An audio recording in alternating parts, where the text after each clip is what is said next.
Hi, everyone. Welcome to a very special edition of In the Weeds with Jimmy Young on location in Jamaica, Montego Bay is the place for the fourth annual Cannabis convention. And you know, there are people from all over the world here talking about the cannabis industry, both internationally, nationally, and right here in Jamaica. And you never know who you're going to run into. But did you ever think you could run into somebody that lives right down the street from you in Massachusetts? Yes, it was Dr. Uma Dhanabalan. Check it out. Don't look now, but it's a whole new world of weed out there. Pot is flower, it's Bruce Banner and Blue Dream. You've got bongs and dabs, resin and shatter, vaping and edibles, new terms, new strains, and new ways to use cannabis sativa, the plant.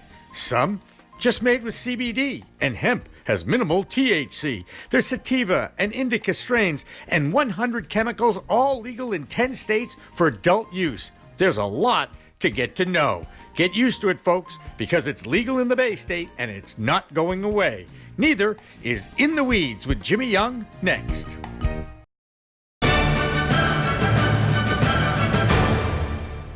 Revolutionary Clinics is just one of 49 medical cannabis dispensaries in Massachusetts, but there's a reason why it's one of the most popular. It's their patient-first philosophy. All day long, they teach, they educate, they communicate about this complicated plant called cannabis sativa. That's true whether you visit their Cambridge location in Fresh Pond at 110 Fawcett Street or at 67 Broadway in Somerville. Revolutionary Clinics, where the patient comes first. Hi, everybody. Welcome back to a very special edition of In the Weeds with Jimmy Young, now on location at the Cannex, the Cannabis Exposition in Montego Bay, Jamaica. And you know what's amazing about this small world is you never know who you're going to run into at one of these conventions. Dr. Uma Dhanabalan is here. I mean, like I see her down the road all the time. Dr. Uma, great to see you. Great to be here, Jimmy, and welcome to Cannex. This is your first one, correct? I am a virgin, yes. Absolutely. So I've been coming to them for a few years, and I've really seen this thing evolve here, and I'm very proud to be a part of it. Yeah, we were there for the keynote, and Douglas Gordon obviously is the guy who's the power behind this, and I could see the pride in his face as he looked out and saw the masses that were watching and listening to some of the keynote addresses. But there's two big things that have happened in the news in cannabis over the last few weeks and then yesterday. I want to start with yesterday because I like to start with the positive in my life. The Safe Banking Act passed the United States House of Representatives by a 321-103. See, the sports comes back out in me, you know, a whopping margin, and now moves on to the Senate. Do you see the momentum? Do you think that we're actually going to have a banking industry that will welcome the cannabis industry finally? Absolutely. I mean, this is part of the journey. You know, we've seen small steps happen, and opening it up to the banking industry again also brings this not only credibility that this is real, but it also brings a lot of opportunity. I mean, now you're opening another door, as I call it, right? As we open hearts and open minds, we are opening doors, is what Dr. Uma has been saying. And yes, I'm very happy to see this happening. And I just hope that the Republicans in the Senate see the reason why this needs to happen is more for public safety than an issue of cannabis or not cannabis. After all, Mitch McConnell did sign the farm bill with a hemp pen, and he does have farmers in Kentucky that I think would be very happy to actually have a banking account in their industry. Don't you? I mean, everybody thinks, oh no, he's going to block it. I don't know. I think this is a safety issue too. I mean, people should not have, you know, safe deposits in their home that have just cash, and especially when they're dispensaries. Right, and also for patients, having to now be able to say, hey, I can actually charge this, use a card, and have an accountability. And I think it opens up another venue of also insurance companies being able to hopefully have this be an option for patients and even for the healthcare providers. I think it's the start of a whole new beginning. New beginning. That would be great. Now let's talk about the vaping crisis that has gripped our country, and Governor Baker back in Massachusetts has shut down an industry for 4 months just to try to figure out what's going on. First of all, I guess, do you agree at this point it's a public health hazard and anyone who has vaping should stop? Do you agree with this? This is now in one of my hats that I wear, which is public health, and also as an occupational environmental medicine physician. And I'm also specialized in heavy metals, and this has been a concern to me from when I first started to talk about cannabis in the industry, that we need to talk about this. And I've been saying this for 7 years, and now we're seeing the outcome of this. And I think it's alarming, but people do need to be alarmed, because if you are inhaling heavy metals and pesticides, and you're going to inhale it in, regardless of what your health condition is, there's a problem. No, and we're seeing the problem. We're seeing people dying. We're seeing people getting sick. We're seeing a need for more regulations about how these e-cigarettes and cartridges are being formed. Yes. It's not just regulations. It's about using some of our things that we've learned from other things already, Jimmy. We know right now that these are methods of how people are consuming this product. We know that inhalation of any type of a metal could be toxic. There's no need for some of these heavy metals. And now we're talking about a vaporizer that's got a cartridge, and the cartridge is made up of parts, and we're going to put a liquid into it, and now we're going to heat it. So this is one of the basic things that I'm very, very concerned about, is if the cartridge itself has not been checked and does not have a standard, regardless of if it's for nicotine or if it's cannabis or whatever the liquid that you're going to put in it, we have a problem. And then we get to the liquid itself. And then we get to the devices that we use. And then we talk about the temperatures, when it's at room temperature, when it's being heated, when it's being vaporized, when it's being combusted. So these are all part of the processes that this plant is going through. So each of them can have an effect. It's almost like smoking it is the healthier way of ingesting it.